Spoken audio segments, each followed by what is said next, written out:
नमस्कार दोस्तों। आज फिर एक नई वीडियो के साथ आपके रूबरू हुए। मेरे को ये वीडियो बनाने का जो आइडिया या फिर एक रिक्वेस्ट तौर पे बच्चों की आ रही थी। बच्चों की आ रही थी कि सर, बहुत सारे टेक्स्ट है हमारे पास, हम लोग कौन-कौन से टेक्स्ट को पढ़ें? क्या-क्या पॉसिबिलिटीज़ आ सकती है? वो किस तरीके से क्वेश्चनिंग करेंगे? इंटरव्यू किस तरीके से होगा? सारी चीज़ों के बारे में पहले मैंने बता दिया हुआ है, बट मेरे से एक पार्ट छूट रहा था। मेरे से एक पार्ट ये छूट रहा था कि क्वेश्चनिंग किस तरीके से होगी, कैसे होगी, कौन-कौन से टेक्स्ट से होगी। ये आप लोगों को बताना थोड़ा-सा पड़ेगा। चलिए, तो बात करते हैं क्वेश्चनिंग।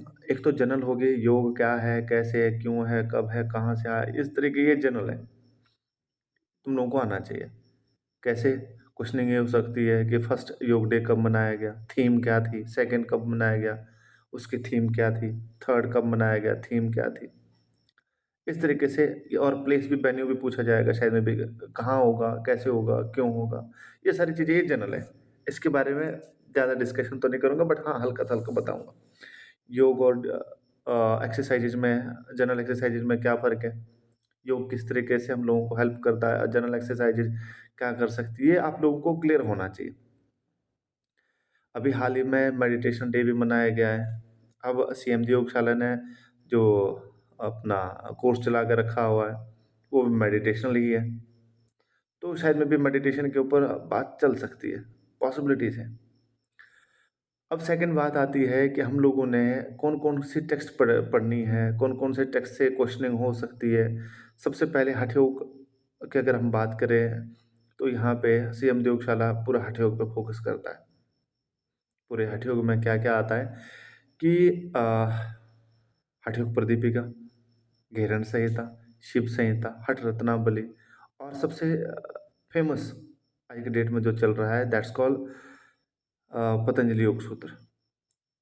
पतंजलि योग सूत्र के 4 पाद हैं और 4 पादों में 195 सूत्र सूत्र से। अब 195 में भी बहुत सारी चीज़ें हैं, सारे कुछ पढ़ने की ज़रूरत नहीं है। आपने पढ़ना है प्राणायाम क्या है अकॉर्डिंग टू पतंजलि योग सूत्र, आसन क्या है, डेफिनेशन क्या है योग की, और क्लेश क्या है, वृत्तियाँ क्या है। उसके अलावा आप लोग पढ़ सकते हैं ईश्वर क्या है, ईश्वर को किस तरीके से पतंजलि ने डिफाइन किया है। जैसे कलेश कर्म विपाक आशय परम निष्ठा पुरुष विशेष ईश्वरा, जो उसका सूत्र है। उसके अलावा आप कर्मों के बारे में बात कर सकते हो और उसमें अपना संयम के बारे में बात की गई है। शायद उससे भी थोड़े से क्वेश्चन बन सकते हैं। अष्टांग योग मेन, अष्टांग योग के बारे में आप लोग पढ़ सकते हो। अष्टांग योग में एक कॉन्सेप्ट है प्रत्याहारा। मैक्सिमम बच्चों को वहाँ पे हल्का सा गड़बड़ होता है, तो you should be know about pratyahara. पढ़ के जाइएगा, प्रत्याहार क्या है। उसको आहार कुछ, जब बात आती है कुछ उसका टोन इस तरीके से कि आहार के साथ जुड़ जाता है, तो वो आहार नहीं है, प्रत्याहार कुछ और चीज़ है। तो आपने उसके बारे में भी पढ़ के आना। चलिए, ये बात रही हठ योग अपना सॉरी पतंजलि योग सूत्र की। अब बात आती है हठ प्रदीपिका की। हठ प्रदीपिका और हठ रत्नावली में ज़्यादा कुछ डिफरेंस नहीं है। दोनों हठ के टेक्स्ट है, बहुत अच्छे टेक्स्ट है और क्वेश्चन इसमें बहुत बनते हैं। अब हठ योग प्रदीपिका और हठ रत्नावली में जो इनके राइटर्स है, इनके अलग-अलग राइटर्स हैं। एक का स्वात्माराम है हठ प्रदीपिका का और दूसरे का अलग राइटर है, श्रीनिवास करके। अब हम लोगों ने क्या करना है, दोनों में आसन कितने हैं। अब आसनों की भी वैराइटीज़ है। आसन मेडिटेशनल आसन कौन से हैं, उनमें भी मेडिटेशनल आसन में भी कोई एक को सर्वोच्च माना गया। जैसे अगर एग्ज़ाम्पल के तौर पे हम लोग हठ योग प्रदीपिका की बात करें, तो उसमें जो आसन दिए गए हैं मेडिटेशन, वो 4 दिए गए हैं। 4 आसनों में भी एक को मेन माना गया है, सिद्ध को मेन माना गया है और बाकी अलग है। तो उसी तरीके से आप लोगों ने हठ योग प्रदीपिका, उसके अकॉर्डिंग टू प्राणायाम भी देखने हैं और प्राणायामों को बंधों का रूप दिया गया है। उसमें उपदेश उपदेश चैप्टराइज़ेशन को उपदेश कहा गया है, जैसे पतंजलि योग सूत्र में पाद कहा गया था, इसमें उपदेश कहे गए हैं।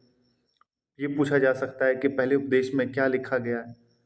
तो पहला उपदेश आसनों का है, सेकंड षटकर्मास और प्राणायाम्स का है, थर्ड, फोर्थ, इस तरीके से आप लोगों ने देख के जाना है।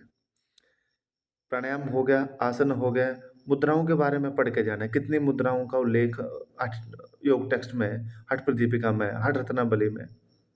षटकर्मा के जो टेक्निक्स है या षटकर्मा के जो सीक्वेंस है, उसके बारे में पढ़ के जाना है।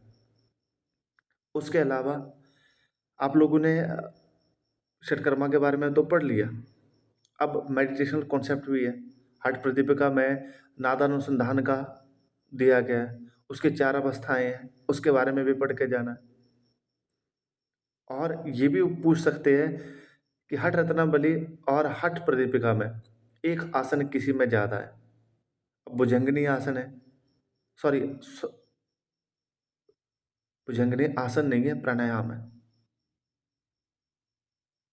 तो ये प्राणायाम हम लोगों ने कहाँ देखना है? हठ रत्नावली में। तो ये सारी चीज़ें आप लोगों ने देख के जानी है। आसन, प्राणायाम, मुद्रा, बंध, इनके बारे में नॉलेज होना चाहिए। चाहे वो आप हठ योग हठ प्रदीपिका से पढ़ रहे हो, घेरन संहिता से पढ़ रहे हो, हठ रत्नावली से पढ़ रहे हो, या फिर शिव संहिता से पढ़ रहे हो। 4 टेक्स्ट बहुत मेन है। कौन कौन से?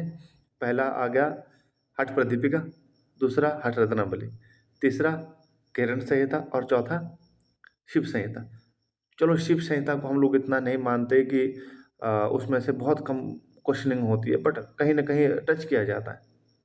और इन सभी में मेन है पतंजलि योग सूत्र, उस पे ज़्यादा फोकस किया जाता है। पतंजलि योग सूत्र में क्लेशों के बारे में पूछा जाएगा, अष्टांग योग के बारे में पूछा जाएगा, अपना डेफिनेशंस पूछी जाएगी, आसनों की डेफिनेशन पूछी जाएगी, प्राणायामों की डेफिनेशन पूछी जाएगी, ईश्वर क्या उसके बारे में पूछा जाएगा, बहुत सारी चीज़ें पूछी जाएंगी। अगर आप लोगों को लगता है, जनरल जनरल सा आइडिया मैंने आपको दे दिया, अगर आप लोगों को लगता है कि इसके अलावा भी वीडियो बनानी चाहिए तो ज़रूर कमेंट करें। अगर आप लोगों को लगता है कि पतंजलि योग सूत्र की कुछ एक सीरीज वो की जाए, सीरीज में क्वेश्चन आप लोगों के साथ शेयर किए जाएँ, हठ प्रदीपिका का, हठ रत्नावली का, घेरन संहिता का, तो आप ज़रूर कमेंट कीजिएगा। बाकी मेरा मेन मोटो रहता है कि आप लोगों तक बेस्ट से बेस्ट नॉलेज पहुँचे और टाइम टू टाइम आपको उस नॉलेज का बेनिफिट मिले। तो उसके अगेंस्ट में बस एक ही चीज़ चाहता हूँ कि आप मेरे चैनल को ज़्यादा से ज़्यादा शेयर कीजिएगा। मेरी भी चाहत है कि मैं 1000 सब्सक्राइबर को गेन करूँ जल्दी से जल्दी। तो आशा करता हूँ कि आप मेरे चैनल को शेयर करेंगे, सब्सक्राइब करेंगे और लाइक, शेयर, कमेंट सब करेंगे, जो भी इनकी गाइडलाइन है। तो मिलते हैं नेक्स्ट वीडियो में। इंतज़ार रहेगा आपके कमेंट्स का। धन्यवाद।